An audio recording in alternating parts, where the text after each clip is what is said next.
what type of feedback have you received from clients after putting them in a DST with Kingsbarn? It's all been positive. They're very pleased.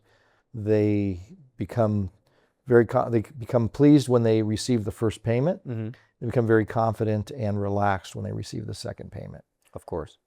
And then as far as the timeline, because these clients you've had relationships with probably for 20 plus years, some of them, and now they finally let you list their property. You've now completed the sale, and now they're trying to say, what should I exchange into? What's out there? What type of traits do you look for in a client that you say, hey, maybe you should potentially look into a DST?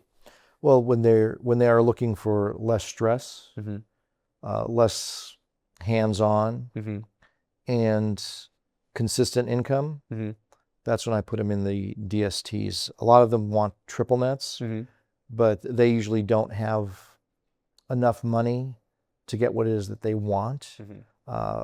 They usually want something that, get me a McDonald's, get me something with a name on it, and they don't realize they don't have enough money for that.